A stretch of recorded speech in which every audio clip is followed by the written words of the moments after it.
दोस्तों आज एक छोटा सा टॉपिक है जॉर्ज थॉमस का, ठीक है। और जॉर्ज थॉमस के बाद एक बिल्कुल छोटा सा टॉपिक रहेगा किसका, बेगम समरू का, ठीक है। तो इसके बारे में कई बार जॉर्ज थॉमस से कई बार क्वेश्चन जो है पूछा गया है, इस वजह से छोटा सा टॉपिक है, इसको बड़े अच्छे से जो है हम कवर करेंगे इस वीडियो में।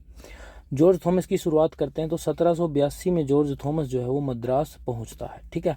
मद्रास पहुंचने के बाद बेगम समरू की सेना में भर्ती हो जाता है 1787 में। और उसके बाद बेगम समरू क्या करती है, इनकी जो बेटी होती है उसका निकाह कर देती है किसके साथ, जॉर्ज थॉमस के साथ।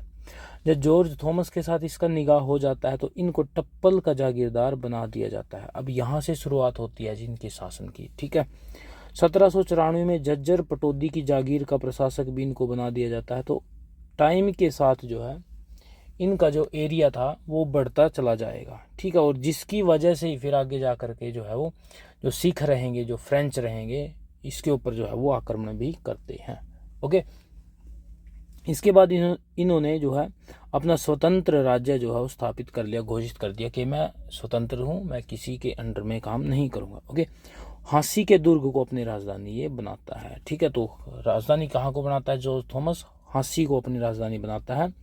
हाँसी में टकसाल बनवाता है ये, ठीक है। वहाँ से इसने टकसाल बनवाई और सिक्के चलाए थे, नाम क्या था, सिक्का ए साहिब। ये इम्पोर्टेंट हो जाता है कि जॉर्ज थॉमस के जो सिक्के थे वो किस नाम से चलाए गए थे, सिक्का ए साहिब नाम से वो चलाए गए थे, ठीक है। जब स्वतंत्र राज्य जो था जॉर्ज थॉमस का, तो उसमें लगभग कितने गांव थे, 1243 गांव थे उसमें, ठीक है। अच्छा, सिखों ने इसको एक संज्ञा से नवाजा था, ये इंपॉर्टेंट हो जाता है, नाम है जिसका सिकट्टे साहिब। सिकट्टे साहिब के नाम से जो है ये सिख इनको बुलाते थे।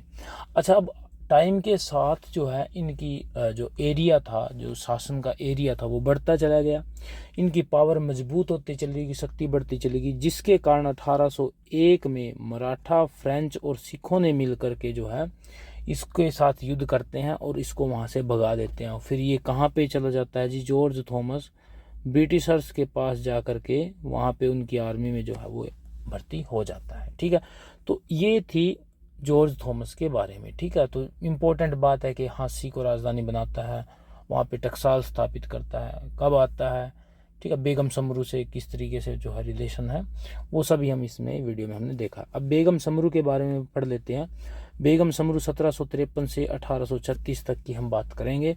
वास्तविक नाम बेगम समरू का फरजाना था, या फिर आप इसको फरजीना बोल लो, ठीक है। फरजाना और फरजीना दोनों नाम से इसको संबोधित किया गया है। इसका जो स्टार्टिंग में जब ये 15 वर्ष की थी तो सोम्ब्रे नाम का एक व्यक्ति था, उसकी सेना में ये जो है वो नाचने का काम करती थी। फिर सोम्ब्रे के साथ ही ये शादी भी कर लेती है, जिसकी वजह से इसका नाम फिर क्या हो जाता है, बेगम सोम्ब्रे इसका नाम हो जाता है। और जब सोम्ब्रे की मृत्यु होती है तो बेगम सोम्ब्रे का नाम बदल कर फिर इसको क्या बन जाती है, ये कि देसी लोग इसको क्या बोलने लगते हैं, बेगम समरू। और वहीं से इसका नाम शुरुआत हो जाता है जी बेगम समरू की, ठीक है। बेगम समरू ने फिर जो है वो सेना को संभाला है, ठीक है। इनका जब पति जो है चला जाता है तो उसके बाद ये सेना को संभालती हैं। और बेगम समरू ने 2 बार अपनी जान को दांव पर लगाकर जो है मुगल बादशाह शाह आलम की जो है ये जान भी बचाती हैं, ठीक है। तो ये बेगम समरू के बारे में बिल्कुल छोटी सी जानकारी थी, और आज की वीडियो यही थी जिसमें जॉर्ज थॉमस पढ़ा है हमने और बेगम समरू के बारे में पढ़ा है। Okay, thank you.